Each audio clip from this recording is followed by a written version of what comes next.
For the next step of our project, we are going to be looking a little bit more into value of a color, the hue of a color, and the intensity of a color. So please set up your paper with 2 scales that are divided into 7 boxes. And then at the top, you are going to label 1 value scale, 1 intensity, and then right in between, I want you to do hue and do a nice square right above it. Once you have that laid in, you are going to paint a value scale. Now, anytime I go to use color, I try to make a value scale of that color first, so that way I know how to apply that color, just to make sure that I know how to do what I am supposed to for this assignment. I'm going to start with doing a gray scale. That's our black and white scale. So you can pick if you want your darkest to be down here or down up here or down here. I'm going to put mine at the very bottom. And using the same kind of careful craftsmanship that I did for my color wheel, I'm going to fill in this entire box. If you are really concerned about your craftsmanship and you're known for moving too quickly through things that take great time like this, you may consider taping the borders of your value scales, which might be wise because I've already gone outside of my boxes and I'm usually a very slow worker, really detail oriented.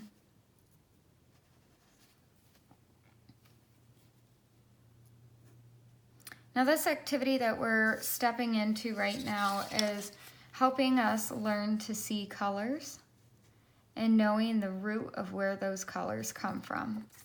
So when we worked on the color wheel, we were kind of using the left side of our brain mostly to label specific colors with, like we were using the left side of our brain to label specific colors and where they belong in a color wheel and how they interact with one another.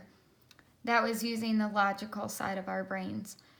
Again, we are still going to be using that side of our brains before we can fully understand how to mix a color or make a color that isn't one of our colors that are specifically on the color wheel. And we'll talk about that.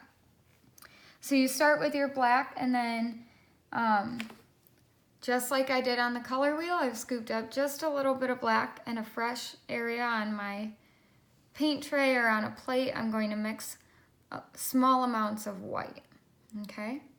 So I know from past experience that the next box next to the black one is going to be close to black, but it's supposed to be a little bit lighter, okay?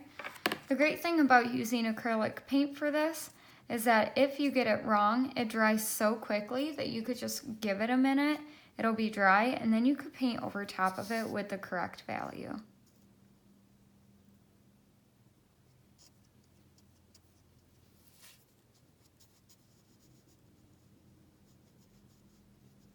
So I'm working extremely slow, and I've got a very observant eye as I'm doing this, just because I need to make sure that my value is correct in order to move forward.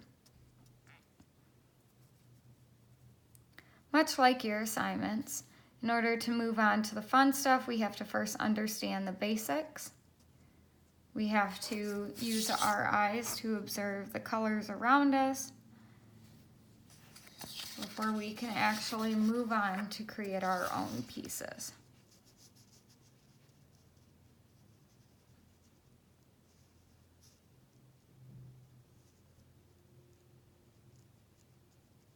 Okay, so that's a really nice transition. I'm then going to take this spot that I just worked in and add a little bit more white to it. Adding black when necessary. I am trying to go a step lighter than the one that I just made. During your value scale painting, you may want to have your value scale out that you made with pencil where you can compare it to that. I'll also have this in class if you need to just line this up with yours and make sure that you're using the right values.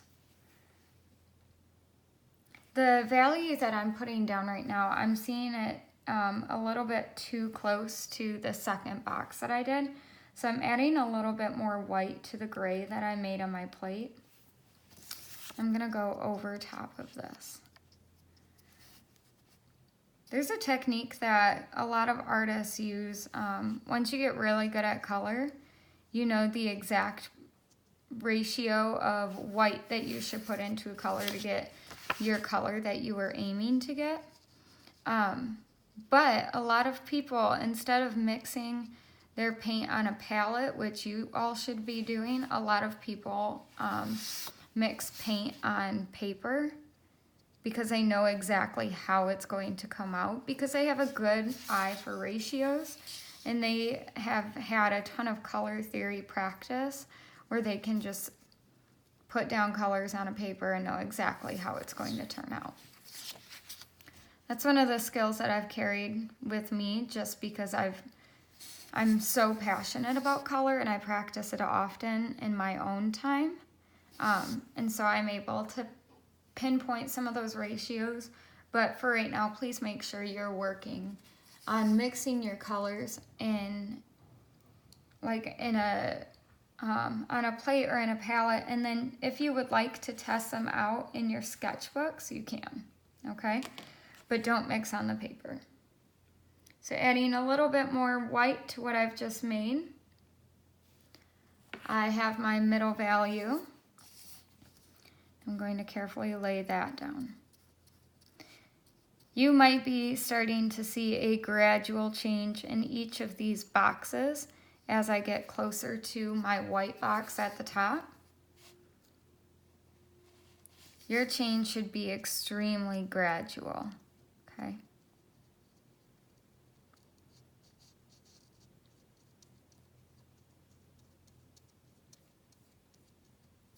Now, in order to understand the scale that we're going to make for intensity, you must have your black and white value scale correct. So double checking this with an online resource or with the one that I have posted in our class on the board is going to be really, really helpful for you.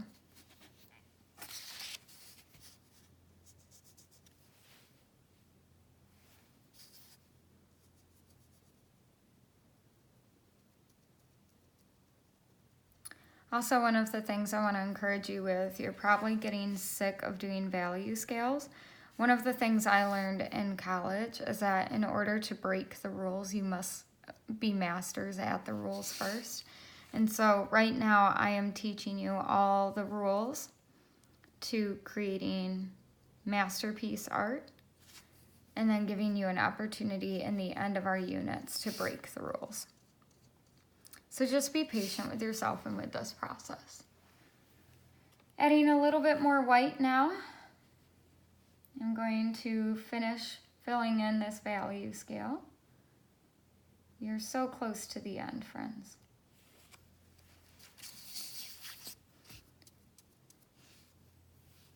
Might need some more white. There we go.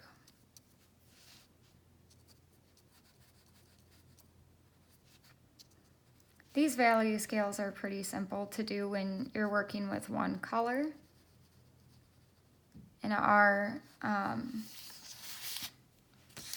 next value scale that we're going to be doing, you're going to be working with multiple colors. So you'll get a chance to kind of expand your knowledge and try out something new. But again, this value scale must be correct in order for us to move forward.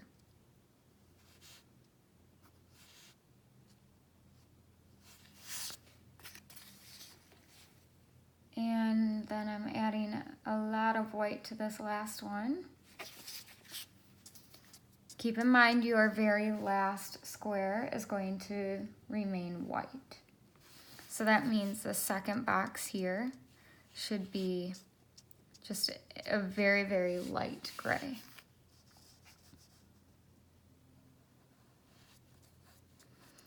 And then because when we used pencil to create our last value scales, we did 9 steps in our value scale. This one is only 7.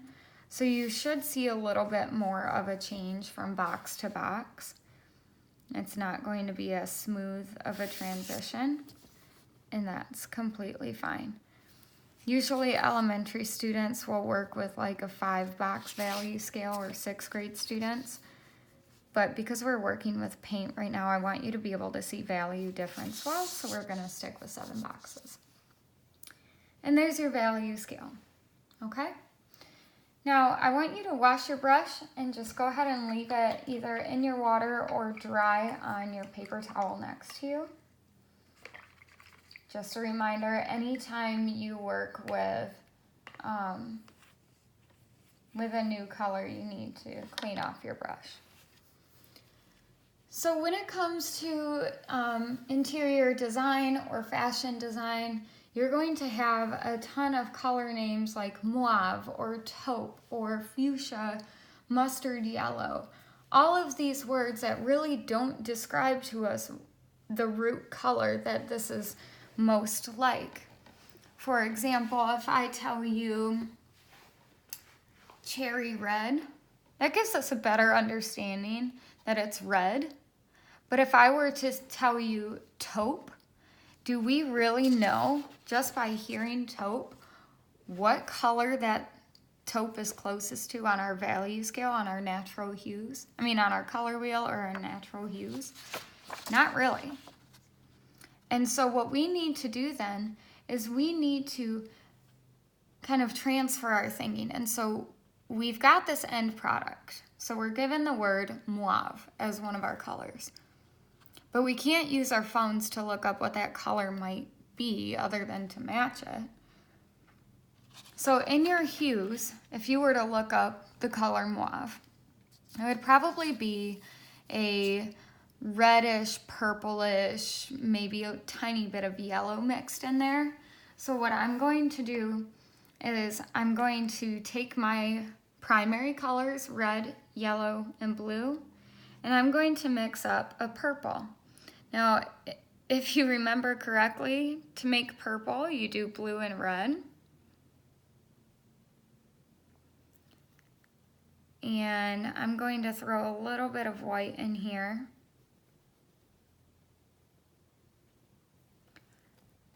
The colors that you are going to receive for your hue, I'm going to print off specific fashion or interior design color swatches.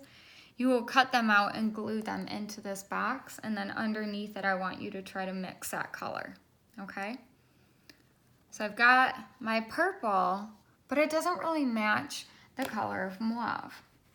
I did mention that mauve is like a purpley red purple. Maybe there might be some yellow in there, some gray. It's really hard to figure it out. So right now I'm just kind of playing with color to see what I can make. So when I add yellow and purple together, I kind of get something a little bit more dull. Looks like it's been grayed out.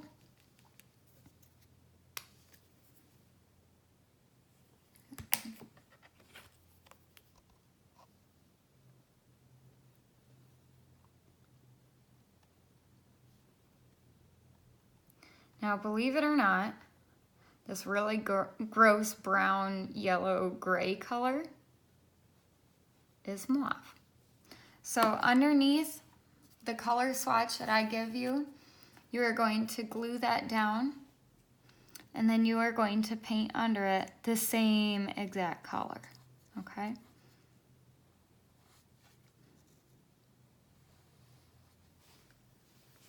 Now, good news. If it is not the same exact color, let this dry. Just give it a minute. And then you can paint over top of it with your new and revised edition. So I actually have this color in a book, so I'm going to compare this color to that box in my book and see if I'm correct.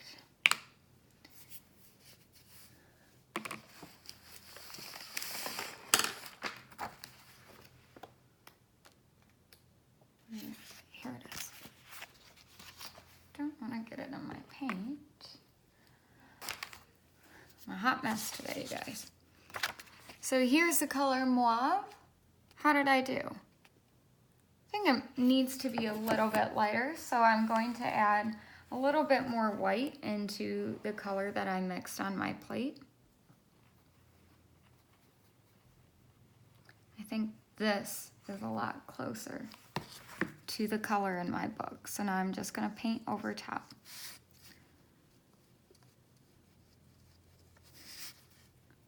It's a big color change.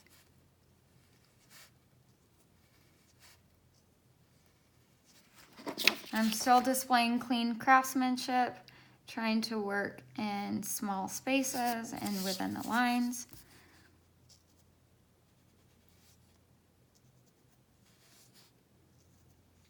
This is one of those criterions that you will need to master even in this launch task, just because every single thing that you do moving forward requires really tight, clean craftsmanship. So if you find that your work has been returned back to you, I want you to take a look at the craftsmanship. Okay. Okay. So there's my new Mauve. I'm going to take my color swatch or my book. I'm going to lay it up next to it. Oh, let me bring this down so you can see. I would say that's much closer. Good.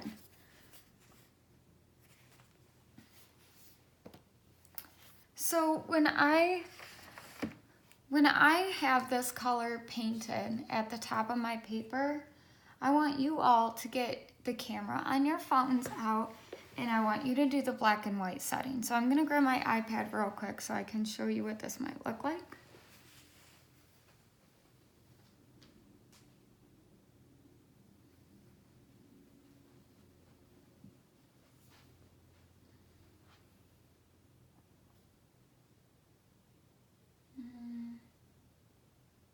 Okay, I'm just gonna take a picture of this real quick.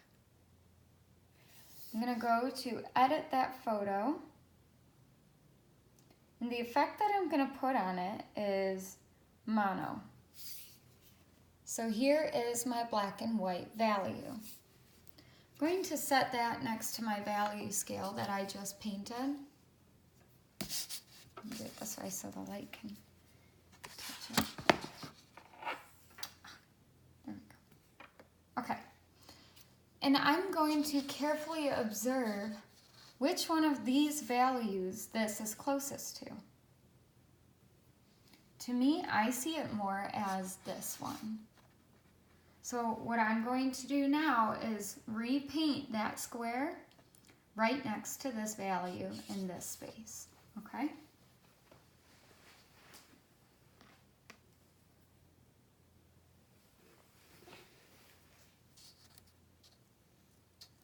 And then if you need to double check your work, make sure that you had it in the right spot.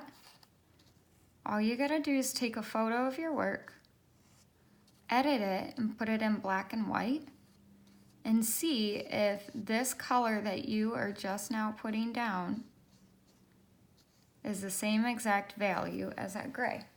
That's exactly what I'm about to do. So I'm going to scooch this over. Oh, there we go. Take another photo. I'm going to edit that photo, put it in mono. It looks like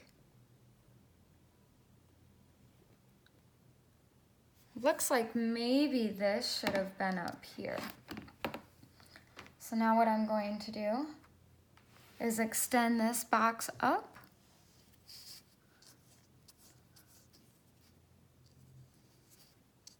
And then the box that I had just painted in the wrong spot,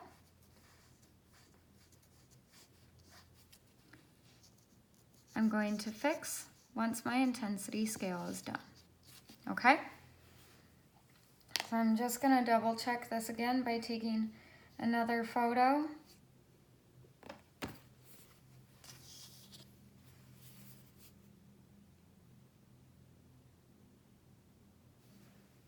I'm gonna edit this, put it in black and white. And I was correct. This mauve color that I was given is this version of the value scale. Okay? So that's super, super good to know. I'm gonna go ahead and give you just a second to do that on your own.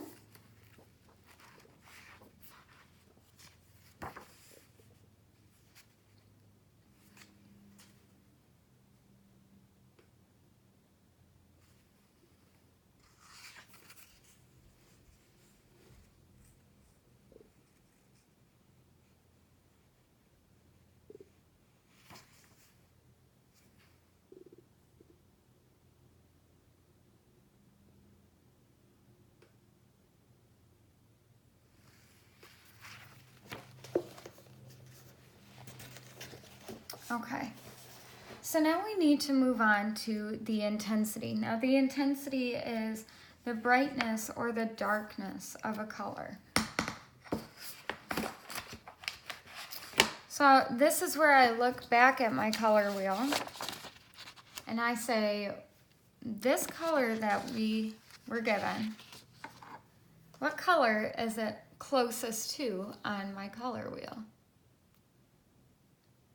It kind of looks like this one here, my tinted red violet. So now what I'm going to do is I'm going to create my red violet here at the top. My tint version is going to be my top square. So I'm going to mix up that red violet again. I'm going to add white to it.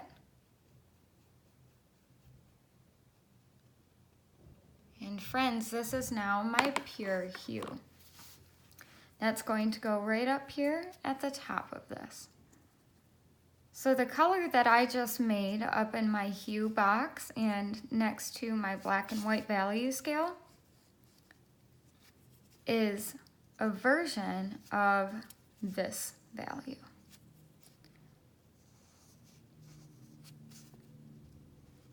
We just can't tell yet.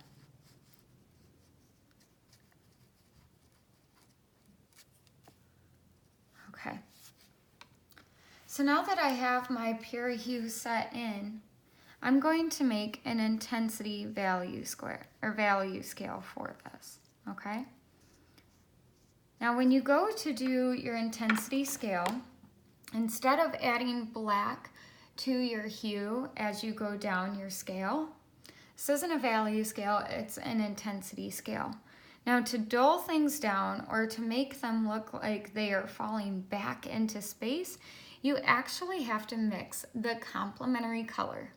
Now I did mention in our color wheel video that you are going to need to know the complements.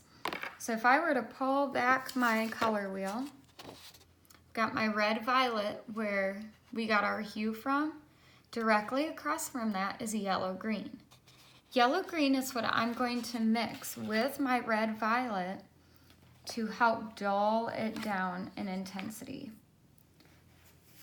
Because this color is not very bright. So I need to find where on my intensity scale I should be working. So I'm gonna need to make up my green, my yellow green.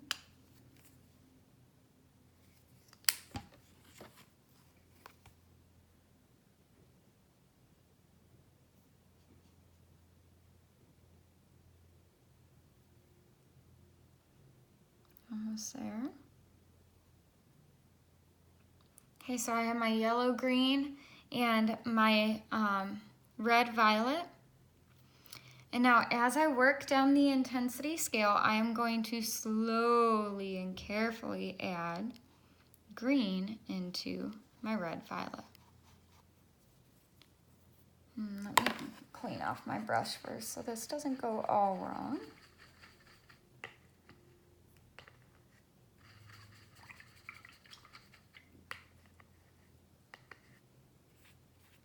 Okay. I might need to make a little bit more of this natural hue.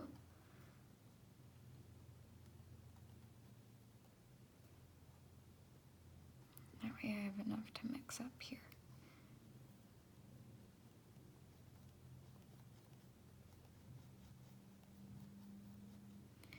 All right, a little bit more white, and then we are smooth sailing. Okay, I'm mixing in a little bit of my complementary color, so yellow-green. And it gives me just a slight dullness.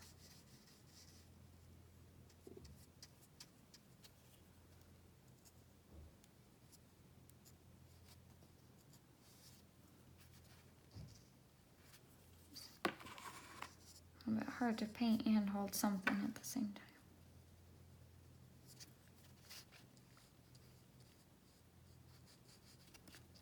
Okay.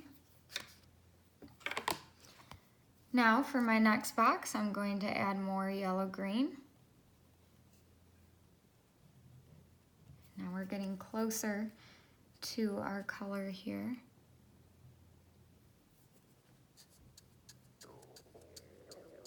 Okay, sorry about my stomach.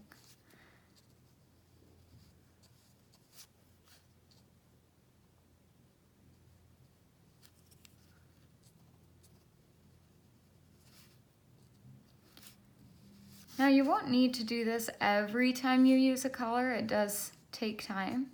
But as you get into the practice of seeing things similar to this, it'll start making a little bit more sense as to how it all works. And I'm going to add my next layer of yellow-green.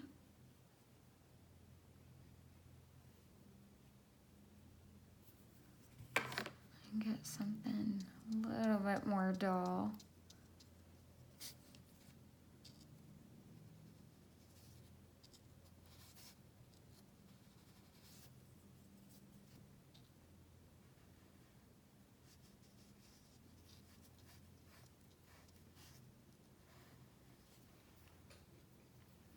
So we can start to see that from my hue, my red-violet tint, adding the complement dulls it down, okay? Now I am trying to keep my eyes open for areas where my original color might be fitting into this value scale, or sorry, this intensity scale.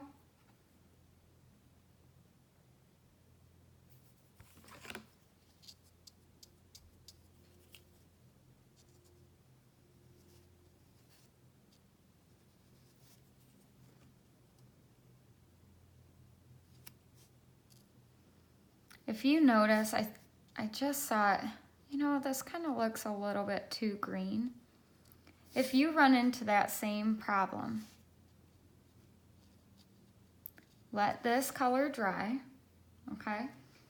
And then all you have to do is add the complement of green, which is more red, to your painting. Now, I only did a tiny dip into my red and I'm mixing that in. Makes a really big difference. Okay. And I'm adding in that next layer.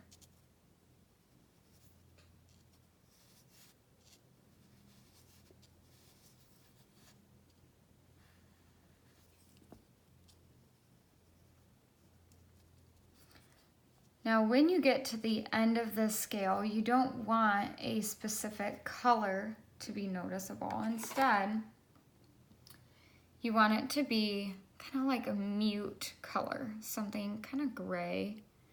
Doesn't really have any vibrancy to it.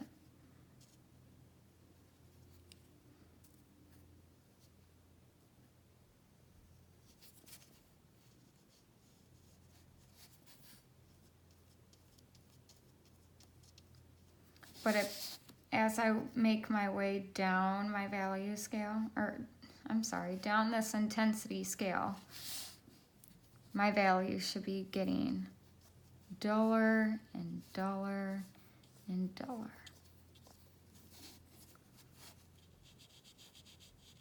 And I'm just gonna sweep through my edges, clean them up. Okay, so now I have my intensity scale made. It's not as clean cut as my value scale, but I do see it goes from extremely bright all the way down to, ew, I don't even want to look at this color. It's so boring. Okay? I was given this mauve color by looking at my color wheel that I made. I noticed that it seems to be rooted in the red-violet realm. When it's tinted, it looks a little bit more like red-violet. So I created red-violet as my brightest version of my intensity.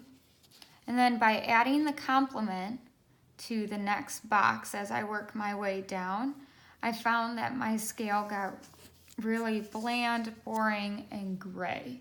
Okay, this is something that I would call probably a muddy color. It has nothing to it, no vibrancy, no brightness. This is your low intensity, way down here at the bottom.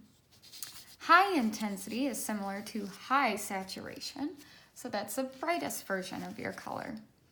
In order to remember this, I'm going to use my pencil.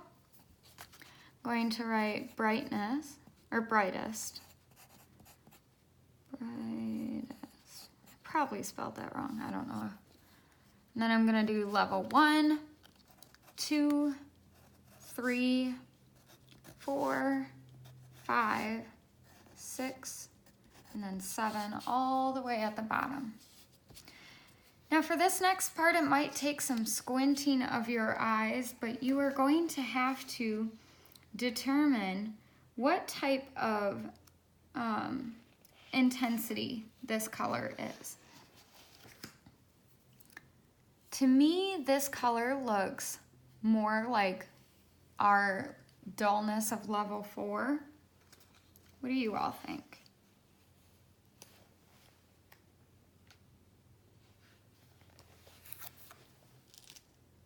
Yeah, I would say it's level 4, okay? So I am just going to put a star by level 4. Now, whatever it is that I am painting that is this intensity is going to be this dull on my value scale, okay? Or when I go to paint it. So then this is like a math story problem, which we all love. This hue is, this is 1, 2, 3, 4, 5, 6, 7. The hue is level 3 value